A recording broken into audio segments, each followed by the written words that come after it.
Hello student, एक बार फिर से आपका स्वागत है आपको स्मार्ट स्टडी क्लासेस में। हाँ, तो हमारी इंटरमीडिएट की इंग्लिश की क्लास चल रही थी और जिसमें चल रहा था आपका अनसॉल्व पेपर सन 2020। तो इस समय चल रहा है आपका सेट नंबर 4 और हम आज डिस्कस करेंगे इसका पार्ट नंबर 7। कौन सा? Part number 7। तो कह सकते हैं कि ये आपका इस सेट का सबसे लास्ट पार्ट है। कौन सा है? सबसे लास्ट पार्ट, और जिसमें आज डिस्कस किया जाएगा आपका अनसीन पैसेज को। क्या है अनसीन पैसेज? बहुत ही महत्वपूर्ण टॉपिक है आपका, क्योंकि यह आपके एग्जाम में 6 मार्क्स का आता है और इसको करना बहुत ही आसान होता है।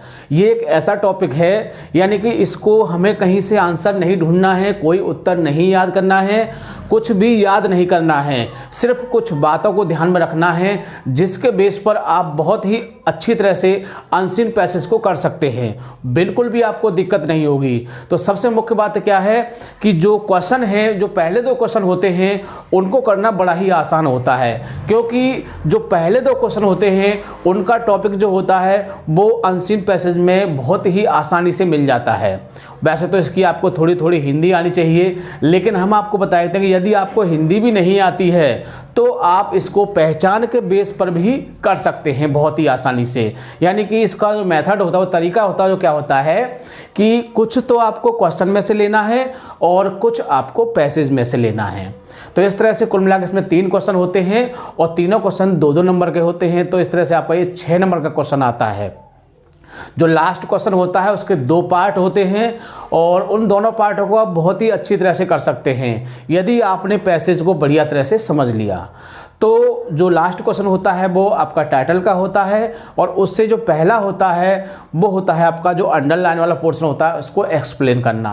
तो एक्सप्लेन करना तो आप बहुत अच्छे से जानते हैं क्योंकि आपने बहुत सारे एक्सप्लेनेशन किए हैं। तो एक्सप्लेनेशन मतलब क्या होता है? किसी की टॉपिक को हम बढ़ा चढ़ा के लिखना, यानी कि जो 2 शब्द 3 शब्द दिए हैं हमको उनको 2-3 वाक्यों में बदल देना है। तो इसको आप बहुत ही आसानी से कर सकते हैं। ठीक है, तो ज़्यादा समय ना वेस्ट करते हुए चलते हैं अपने टॉपिक की ओर। तो देखो, मैंने वैसे तो देखो पूरा जो क्वेश्चन है इसी पे लिख दिया है, क्योंकि हो सकता है कि किसी के पास अनसॉल्व पेपर ना हो। इस वजह से जो भी क्वेश्चन होता है मैं इतना तो लिख ही देता हूँ जिससे कि आप उस क्वेश्चन को बहुत ही आसानी से समझ सकते हैं, क्योंकि हो सकता है कि किसी स्टूडेंट के पास आंसर पेपर ना हो। ठीक है, तो इस तरह से ये आपका पूरा मैंने देखो पैसेज लिख दिया है और इसके क्वेश्चन भी लिख दिए हैं और बहुत ही आसानी से आप इसको समझ लोगे।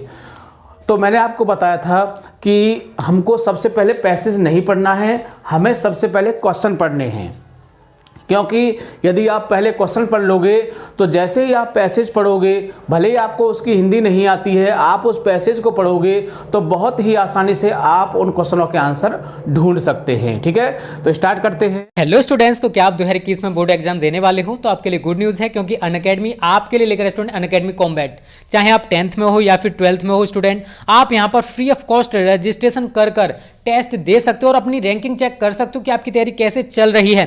यहाँ पर आप देख लीजिए स्टूडेंट, 40 मिनट का आपका ये टेस्ट होगा, 30 सुपर क्वेश्चंस पूछे जाएंगे, 6 कॉम्बैट होंगे ये, और यहाँ पर नेगेटिव स्कोरिंग भी होगी और इंग्लिश एंड हिंदी दोनों लैंग्वेज में टेस्ट होने वाला है। और जैसे आपका टेस्ट खत्म हो जाएगा आपको डिटेल्ड वीडियो सॉल्यूशन भी मिलेगा। कैसे एनरोल करना है, इस वीडियो के डिस्क्रिप्शन में आपको एनरोल करने की लिंक मिल जाएगी, वो भी मैं आपको बताऊंगा कैसे आप एनरोल कर सकते हो और फ्री में टेस्ट दे सकते हो। यहाँ पर आप देख लीजिए स्टूडेंट, कॉम्बैट 1 कॉम्बैट 2, आपका जो कॉम्बैट 1 है वो 31 जनवरी को होगा। मैथमेटिक्स एंड साइंस यहां से क्वेश्चंस पूछे जाएंगे और टॉपिक्स भी बच्चों आपके तो नॉर्मल टॉपिक्स हैं, आप यहां पर देख लीजिए। मैथमेटिक्स के आपके ये टॉपिक्स हैं, number system, algebra, coordinate geometry, trigonometry, ये आपके मैथमेटिक्स के हैं और ये आपके साइंस के टॉपिक्स हैं जहां से क्वेश्चंस पूछे जाएंगे इस कॉम्बैट में। तो यार आप आसानी से टेस्ट दे सकते हो और चेक करो कि आपकी रैंकिंग कैसी है। और एक बात और, अगर आप यहां पर अच्छा रैंक करते हो तो स्टूडेंट यहाँ पर आपको प्लस सब्सक्रिप्शन भी मिल जाएगा। और एक चीज याद रखना, जब भी आप एनरोल करो तो एनरोल करते टाइम बच्चों आपको एक इनवाइट कोड पूछेगा। अगर आप पहले से नहीं रजिस्ट्रेशन किया है, रजिस्ट्रेशन करना, उसके बाद आपसे इनवाइट कोड पूछेगा तो इसमें आप डालोगे स्मार्ट स्टडी। क्या डालोगे? Smart study. और आपका ये जो टेस्ट है बच्चों वो अनलॉक हो जाएगा और आप फ्री में टेस्ट दे सकते हो। तो अनलॉक करने के लिए आप ये कोड जरूर यूज करना, अदरवाइज आप टेस्ट नहीं दे पाओगे। ओके स्टूडेंट्स, तो देख लेते हैं एक बार इसको, यानी कि अनसॉल्व पेपर 2020 सेट नंबर 4 और पार्ट नंबर 7, सेक्शन बी है आपका, और क्लास 12th इंग्लिश ग्रामर, यानी कि इंग्लिश ग्रामर का ये पोर्शन है। कहा जाए तो इसको, वैसे तो यहाँ पर ही इंग्लिश का ही है, लेकिन वैसे जो पोर्शन कहा जाता है इंग्लिश ग्रामर का कहा जाता है, ठीक है। तो ये आपके एग्जाम में कितने 6 मार्क्स का आता है। तो हमने बताया था कि सबसे पहले क्या करना है, हमें इसके क्वेश्चनों को पढ़ना है। तो मैं अनसॉल्व पेपर को ले लेता हूं, ताकि कोई अगर मिस्टेक नज़र आती है या कोई वर्ड साफ नहीं दिखता है तो हम इसमें देख सकते हैं, ठीक है। तो ये सबसे लास्ट क्वेश्चन होता है, यानी कि 13वां क्वेश्चन होता है। तो पहले क्वेश्चन को देख लेते हैं। वैसे अपने यहाँ पर क्वेश्चन पूरा लिख दिया है, और फिर हम इसको क्वेश्चन को देखते हैं क्वेश्चन में क्या कह रहा है। तो read the following passage, read में पढ़िए द फॉलोइंग पैसेज, निम्नलिखित पैसेज को पढ़िए केयरफुली, यानी कि सावधानी के साथ पढ़िए, and answer the question that follows, और जो क्वेश्चन दिए हुए हैं उनके आंसर दीजिए। तो देखो वही यहाँ लिखा, वही सेम है। तो आप ऊपर से भी इसको देख सकते हैं, एक बार मैं आपको बता देता हूँ इसको। रीड द फॉलोइंग पैसेज, यानी निम्नलिखित पैसेज को पढ़िए केयरफुली, कैसे पढ़ोगे, सावधानी के साथ, एंड आंसर द क्वेश्चन, और प्रश्नों के उत्तर दीजिए, डेट फॉलोज, जो निम्नलिखित क्वेश्चन दिए हुए हैं, ठीक है। तो इस क्वेश्चन को करने का सरल तरीका क्या होता है कि सबसे पहले आपको क्वेश्चन को पढ़ना है। किसको पढ़ना है, क्वेश्चन। यदि आपकी समझ में क्वेश्चन आ गए तो मान लीजिए आंसर तो आप उसके कर ही दोगे। तो पहले क्वेश्चन देख लेते हैं। तो पहला क्वेश्चन है, why should all nations, why miss क्यों, शुड मिस चाहिए, ऑल नेशन माने सभी राष्ट्रों को, लर्न सीखना चाहिए, वर्क काम करना, टुगेदर मिस साथ साथ, एज ए फ्रेंड्स मित्र की तरह, यानी कि सभी राष्ट्रों को एक मित्र की तरह साथ साथ काम करना चाहिए। देखो यदि अगर राष्ट्र इस बात को फील कर लेंगे कि हमें एक मित्र की तरह साथ साथ काम करना है, तो बहुत सारी बुराइयां हैं वो दूर हो जाएंगी। जैसे कि युद्ध होते हैं, वार्स होते हैं, तो वो ख़त्म हो जाएंगे, क्योंकि जब मित्र की तरह एक साथ काम करेंगे तो क्या होगा, लड़ाई ख़त्म हो जाएगी। और बहुत सारे भ्रम होते हैं, चिंताएं होती हैं, वो भी सब दूर हो जाएंगी, और देश उन्नति करेंगे, देश तरक्की करेंगे, है ना। और जो भी उलझन होती हैं, सस्पेंस होते हैं, वो भी दूर हो जाएंगे आपके। तो इस तरह से बहुत ही आसानी से जो कंट्री है, जो देश है, वो उन्नति कर सकते हैं। तो हमने क्या समझा, यानी क्वेश्चन ने कहा कि why should all nation learn to work together as a friend, यानी कि वाई मिस होता है क्यों, तो ऑल नेशन माने सभी राष्ट्रों को, शुड माने चाहिए, टू लर्न में सीखना, वर्क में कार्य करना, यानी कि सभी राष्ट्रों को एक मित्र की तरह एक साथ कार्य क्यों करना चाहिए। तो क्यों शब्द आ गया, तो अब इस चीज़ को हम वहाँ पर देखेंगे। तो देखो जब अब दूसरा क्वेश्चन देखते हैं इसमें, व्हाट विल द रिजल्ट, क्या परिणाम होता है, इफ यदि ऑल नेशंस वर्क टुगेदर, यदि सभी देश मिलके साथ साथ काम करते हैं, for the common good of the Mankind, किसके लिए, यानी कि गुड अच्छाई के लिए, ऑफ द मैनकाइंड यानी कि मानव जाति की, सामान्य मानव जाति जो है उसकी अच्छाई के लिए साथ साथ काम करते हैं, तो उससे उसका क्या परिणाम होता है, उसका क्या रिजल्ट होता है। तो इस चीज़ को भी देखेंगे।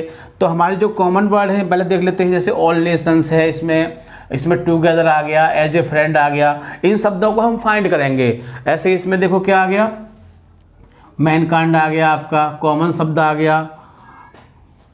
तो इस तरह से ये हमारे मेन शब्द अब हमारे ये दिमाग में रहेंगे, together, as a friend, all nation, और दूसरे क्वेश्चन में कॉमन है, मैनकाइंड है।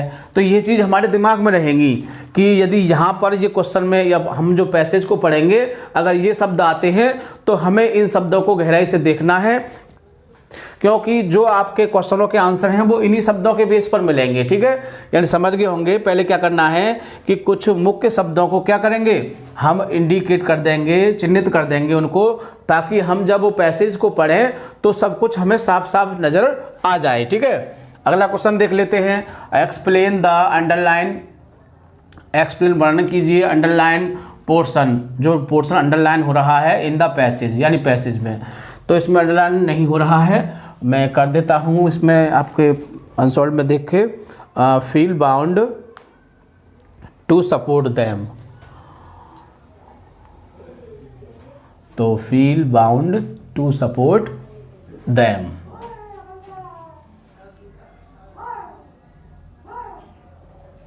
ये रहा यहाँ से feel bound to support them.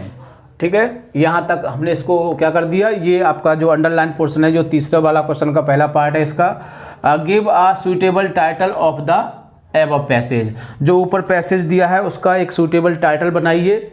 और देखो टाइटल कैसे बनता है, जब तक हम इस पैसेज को नहीं पढ़ेंगे अच्छी तरह से हम कोई अच्छा टाइटल नहीं ढूंढ सकते हैं। और मैं आपको बता चुका हूं कि एक पैसेज के एक से अधिक भी टाइटल हो सकते हैं, यानी कि एक पैसेज के एक से अधिक टाइटल भी हो सकते हैं। जैसा कि मैंने आपको पहले उदाहरण दिया था, जैसे कि मैं एक बार फिर आपको बताता हूँ कि जैसे कि एक लोमड़ी थी, वो बहुत भूखी थी और वो खाने की तलाश में इधर उधर घूम रही थी। अचानक उसने एक पेड़ पर कौवा देखा और उसकी चोंच में रोटी का टुकड़ा था। तो वो कौवे को देखकर बोली कि तुम्हारी आवाज़ बहुत मीठी है। बट उसने कौवे की थोड़ी तारीफ़ कर दी। तो क्या हुआ कि कौवा खुशी के मारे चिल्लाने लगा और उसका रोटी का टुकड़ा गिर गया और उसे लेकर लोमड़ी भाग गई। अब मैं आपसे कहूँ कि बताइए इसका टाइटल क्या है, तो आप कहोगे एक मूर्ख कौवा, ऐसे भी कह सकते हैं, है ना, या कह सकते हैं एक चालाक लोमड़ी। बात समझे, दो टाइटल हो गए। तीसरा है कौवा तथा लोमड़ी की कहानी, तीसरा टाइटल हो गया। और देखो ए हंग्री फॉक्स, एक भूखी लोमड़ी। तो देखो एक ही उस छोटी सी कहानी के मैंने आपको 3-4 टाइटल गिना दिए। तो इसी तरह से हम इसके भी टाइटल कई बन सकते हैं हमारे, और वो हमें पैसेज की कंडीशन को पढ़ने पर मिलता है। यानी कि हम उस पैसेज को पढ़ेंगे तो हमें उसका टाइटल बहुत ही आसानी से मिल जाएगा। जैसे मैंने आपको कोई कहानी सुनाई, ऐसे ही आप इसको पढ़ोगे तो इसमें भी आपको टाइटल मिल जाएगा। ठीक है, और टाइटल जो होता है मुख्य रूप से या तो शुरू की लाइनों में मिलता है या फिर अंत की लाइनों में मिलता है ना। तो इस तरह से आप बहुत ही आसानी से उस टाइटल को ढूंढ सकते हैं और क्वेश्चनों के आंसर तो ढूंढ लोगे, टाइटल होता है मुख्य रूप से ढूंढना। तो आप समझ गए होंगे। अब सबसे मेन बात क्या, हमने क्वेश्चन पढ़ लिए, अब हम इस पैसेज को पढ़ेंगे और इन बातों को ध्यान में रख के, कौन सी बातों को, जो बातें हैं इनको ध्यान में रख के पढ़ेंगे कि हमें आसानी से समझ में आती जाए, कि कोई वर्ड इसमें छूट ना जाए। तो देखो पढ़ते हैं। सो में से होता है, इसीलिए आप जानते हो वाइज मैन, यानी कि जो बुद्धिमान व्यक्ति हैं, ऑफ ऑल नेशन, किसके, सभी राष्ट्रों के, सभी राष्ट्रों के जो बुद्धिमान व्यक्ति हैं, सभी राष्ट्रों के बुद्धिमान व्यक्ति जो हैं, हैव टू सी, यानी सभी राष्ट्रों के बुद्धिमान लोगों को, अब हैव टू मीन्स क्या होता है, पढ़ना है, पढ़ना नहीं आता वो तो करते हैं, यानी कि सभी राष्ट्रों के जो बुद्धिमान होते हैं उनको देखना है। क्या देखना है, इफ यदि दे कैन फाइंड, कि वे ढूंढ सकते हैं, ए वे, एक रास्ता, एक तरीका, of getting ride of wars together, यानी कि जो सभी राष्ट्रों के जो बुद्धिमान व्यक्ति हैं वो क्या कर सकते हैं, वो एक रास्ता ढूंढ सकते हैं युद्धों से छुटकारा पाने का। किससे, वार्स, युद्धों से छुटकारा पाने का एक रास्ता ढूंढ सकते हैं। ठीक, आगे चलते हैं। इफ यदि नेशन कैन लर्न टू, यदि एक राष्ट्र सीख ले, क्या सीख ले, सीख सकता है, वर्क टुगेदर, एक साथ काम करना, एज ए फ्रेंड। तो देखो ये फ्रेंड शब्द हमने यहाँ देखा था, मिल गया, और टुगेदर भी देखो इसमें कहाँ है, ये रहा।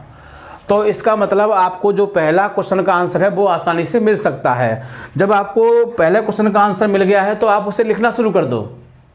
क्या करोगे, लिखना शुरू कर दो, क्योंकि फिर बाद में फिर आपको ढूंढना पड़ेगा कि कहाँ से है, कहाँ पर है। तो बनाते हैं इसको, पहला आंसर देखिए। तो क्वेश्चन में से लेंगे, यानी कि ऑल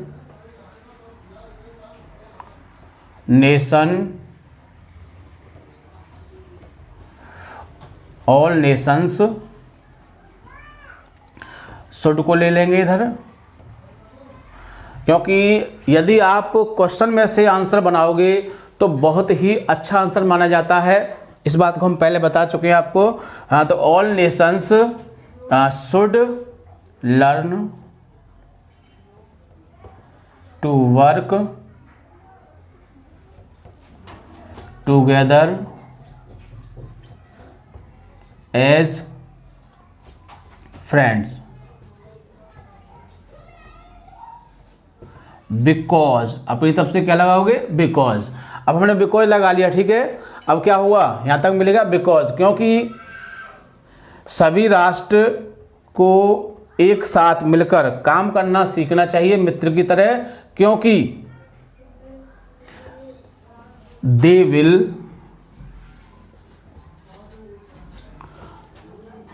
विल सून। अब देखो यहां से है ना, यहां से they will soon find a way of getting their dispute settle, और यहां तक फुल स्टॉप तक ले जा सकते हो, ठीक है। यानी बहुत ही आसानी से मिल गया। अगर आपने यहां भी छोड़ दिया तो भी आपका आंसर सही है। तो देखो क्वेश्चन में सुनाया आपने, all nations should learn to work together as a friend because they will soon find a way of getting their dispute settle. यानी कि जो उनके झगड़े हैं वो कैसे हो सकते हैं, वो समाप्त हो सकते हैं, किसके द्वारा, यदि जो बहुत सारे कंट्री हैं वो एक साथ मिलके कार्य करें, तो जो उनके क्या हो, उनके जो झगड़े हैं वो क्या हो, समाप्त हो जाएंगे, और उनके युद्ध भी समाप्त हो जाएंगे, ठीक है। तो आप यहाँ तक इसको कर सकते हैं, चाहे इसको यहाँ तक कर सकते हैं। आपको मिल गया आपका आंसर, पहले क्वेश्चन का आंसर, ठीक। आगे अगला देखते हैं, दूसरा वाला। अब यहाँ से हमने यहाँ तक इसको पढ़ लिया, अब यहाँ से देखते हैं यहाँ तक। इंस्टीड ऑफ मिस होता है के बजाय, बीइंग जीलियस यानी कि हमको ईर्षा करने के बजाय, ऑफ ईच अदर यानी कि हमको प्रत्येक से ईर्षा करने के बजाय, एंड सस्पेशियस हमको संदेह करना चाहिए, संदेह होना चाहिए, and proud of their rights और जो हमारे अधिकार हैं उन पर हमें गर्व होना चाहिए, ठीक है ना।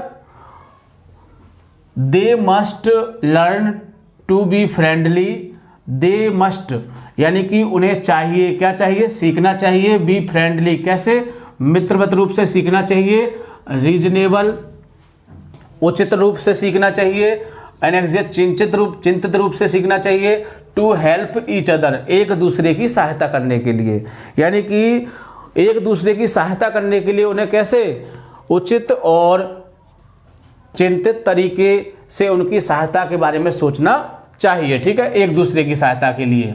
एंड द सेकंड थिंग और दूसरी बात क्या है, एंड द सेकंड थिंग और दूसरी चीज क्या है, दूसरी बात क्या है, is the rule of law, rule में सो शासन करना, ऑफ द लॉ किसका, यानी कि दूसरा नाम क्या है कि हमको जो लॉ है उनके शासन की बात को मानना चाहिए, यानी कानून के हिसाब से शासन करना चाहिए।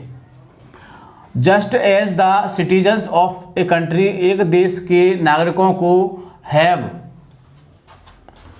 लॉज क्या करना चाहिए, अपने कानून को रखना चाहिए, एंड एग्री और अपने कानून सहमत होना चाहिए, टू ओबे दोज लॉज यानी कि लॉज जो उनके कानून हैं क्या करना चाहिए, उनको अपने पास रखना चाहिए और उनकी बातों को मानना चाहिए, जो कानून में है नियम उस बात को मानना चाहिए। ऑल नेशंस मस्ट एग्री सभी राष्ट्रों को सहमत होना चाहिए, टू ओबे द लॉज किसके प्रति, कानूनों के प्रति, यानी जो भी कानून है उनके प्रति क्या होना चाहिए, उनके प्रति उनको आश्रित होना चाहिए या सहमत होना चाहिए और उन कानूनों की बात को मानना चाहिए। एंड फील और क्या करना चाहिए, महसूस करना चाहिए, बाउंड उनकी बाउंडेशन को, यानी उनकी जो बाउंडेशन है, उनकी जो सीमाएं हैं, उनकी जो लिमिट हैं उनको क्या करना चाहिए, उनको मानना चाहिए। टू सपोर्ट देम और उनका क्या करना चाहिए, उनको सपोर्ट करना चाहिए, उनका पालन करना चाहिए। इफ ऑल द नेशन सभी राष्ट्रों को वर्क टूगेदर साथ साथ काम करना चाहिए, for the common good of Mankind. देखो मिल गया हमको, क्या मिल गया, कॉमन भी मिल गया, मैनकाइंड भी मिल गया। इसका मतलब क्या है, यहां पर आपको दूसरे क्वेश्चन का आंसर मिल जाएगा। व्हाट विल द रिजल्ट क्या परिणाम होता है, if all nation work together यानी सभी राष्ट्र साथ साथ काम करेंगे, for the common good of Mankind जो सामान्य जाति के लोग हैं, सामान्य जाति के लोग उनके लिए क्या फ़ायदा होता है। तो इसमें यही पूछा है, तो क्या होता है, तो हम क्वेश्चन में से लेंगे, यहाँ से इफ से लेंगे इसको, आंसर नंबर बी, यानी यहाँ से लेंगे if all Nations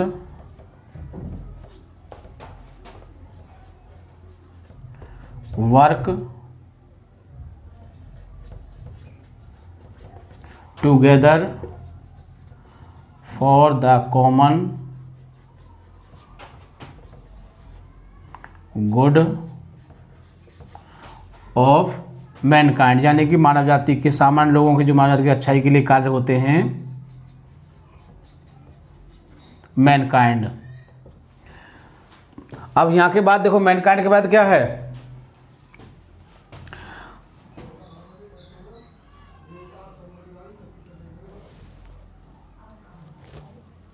and agree to obey laws. क्या करना चाहिए, यहाँ से लेंगे इसको, एंड एग्री सहमत होना चाहिए, ओबे लॉज कानून मानने के लिए,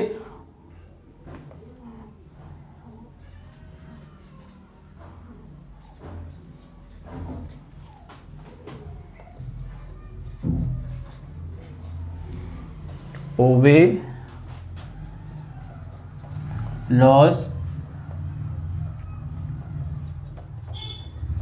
so that they will never fight each other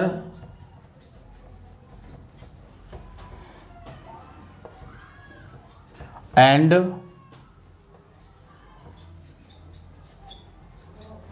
there will be no wars।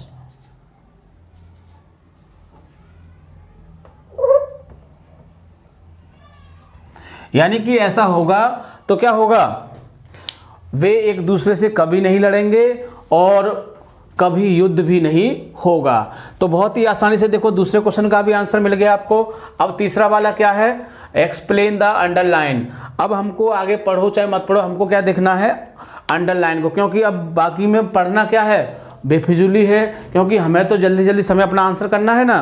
तो आंसर कौन सा देखना है हमें, अब तीसरा आंसर देखना है, सी वाला, यानी सी का पहला। और सी का पहला क्या है आपका, अंडरलाइन द पोर्शन। तो अंडरलाइन पोर्शन को देख लेते हैं, क्या है,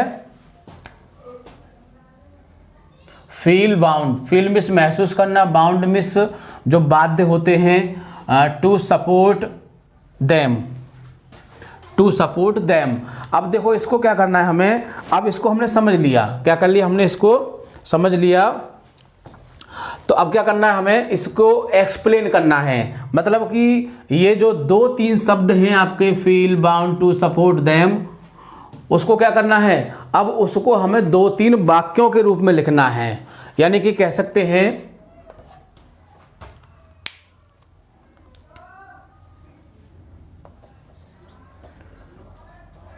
यानी बी शुड, क्या है, be should accept, we should accept, हमें क्या करना चाहिए, स्वीकार करने चाहिए, ऑल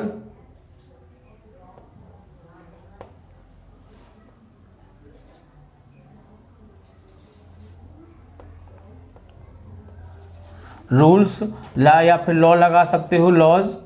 तो we should accept all rules या लॉ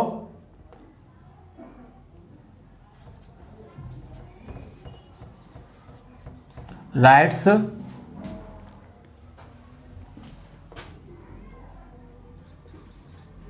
ऑल कंट्रीज, यानी हमको देश के जो सभी नियम उनको मानना चाहिए। Bounds,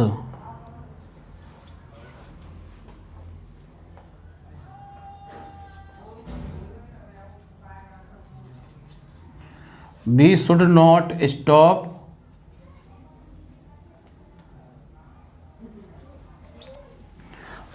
the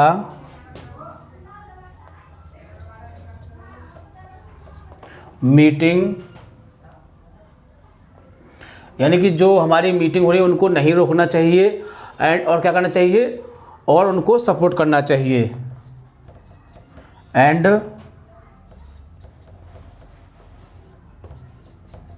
support them freely, यानी मुक्त रूप से क्या करना है, उनको सपोर्ट करना चाहिए, so that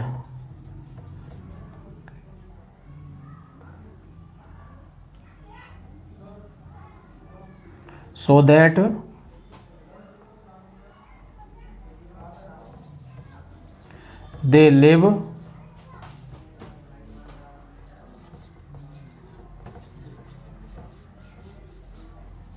happily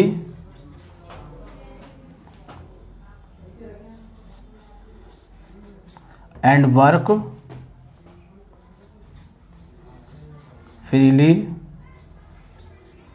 get progress, और वो सदरूप से उन्नति कर सकें। तो इस तरह से देखो मैंने एक टॉपिक के लिए 3-4 सेंटेंस कर दिए। इसी तरह से क्या होता है, इसी को हम बोलते हैं एक्सप्लेशन, यानी कि जो आपको 2-3 वर्ड दिए हैं आपको उनके इर्द गिर्द 2-3 सेंटेंस बनाने हैं, ताकि जो क्वेश्चन है, वो जो क्वेश्चन पूछा है वो पूरी तरह से क्लियर हो सके। यानी कि कम से कम आपको 3 वाक्य तो इसके बनाने पड़ेंगे, यानी कि जो ये आपको शब्द दिया है यहाँ से फील्ड से, इनके ऊपर आपको कम से कम 3 शब्द बनाने पड़ेंगे आपको, ठीक है। 3 सेंटेंस कम से कम होने चाहिए, तभी आपका आंसर कंप्लीट माना जाएगा। अगला है आपका जो सेकंड नंबर का है सी वाला, उसको देखते हैं क्या है, गिव द सुइटेबल टाइटल। अब देखो इस क्वेश्चन के लिए मैंने आपको बताया था कि इस क्वेश्चन के लिए हमने बताया ना बहुत सारे टाइटल हो सकते हैं। तो देखो क्या है, पहला टाइटल है कि हमें नियमों और कानूनों को मानना चाहिए, किसके, देश के, यानी देश के नियमों और कानूनों को मानना चाहिए। तो क्या होगा, ओबे द लॉ एंड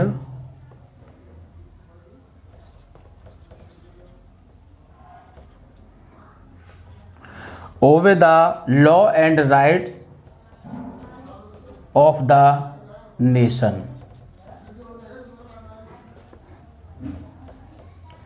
यानी कि पहला टाइटल क्या हो गया, हमें राष्ट्र के जो भी नियम कानून हैं उनको क्या मानना चाहिए, उनको मानना चाहिए। और क्या होगा, हमें देश के साथ मित्रवत रूप से काम करना चाहिए, है नहीं। तो क्या हो जाएगा,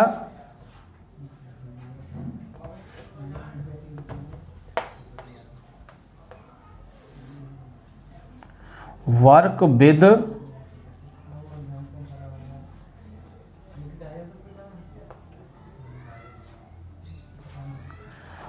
with happily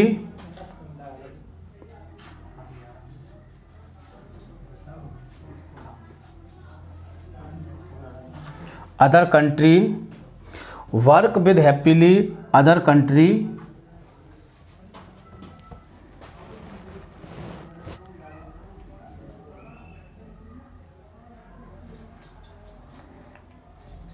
law and right.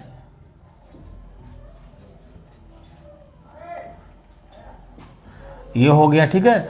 अब बात आती है कि हम इसमें से ही बना सकते हैं, यानी कि इसमें किसके बारे किसके लिए कहा गया है, यानी कि जो सामान्य लोग होते हैं उनके किसके लिए, the common good of the Mankind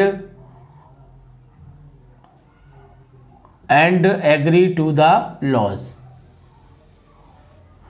ये भी आपका एक टाइटल बन जाएगा यहां से, कॉमन गुड ऑफ मैनकाइंड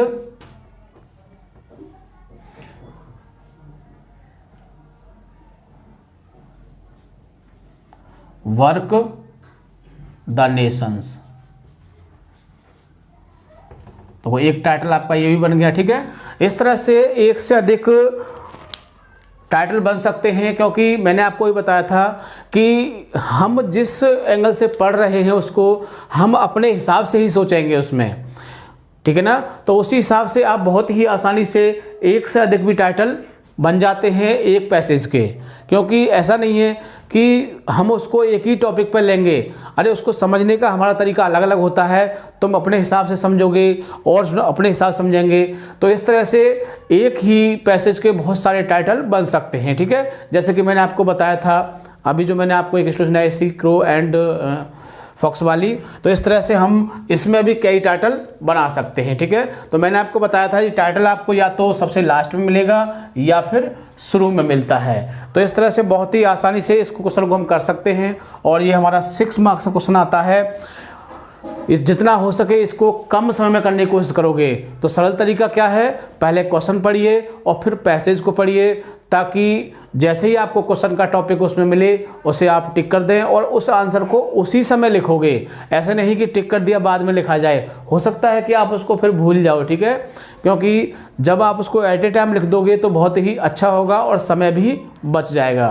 तो ठीक है, तो आप पूरा पैसेज बहुत ही अच्छी तरह से पढ़ोगे और इसको समझने के लिए वीडियो को 2-3 बार देखोगे ताकि पूरा जो पैसेज आपकी इस तरह समझ में आ सके। और सबसे खास बात, वीडियो को लाइक या शेयर करना नहीं भूलोगे ताकि और विद्यार्थी इससे फ़ायदा उठा सकें। ठीक है, थैंक यू, जय हिंद, जय भारत।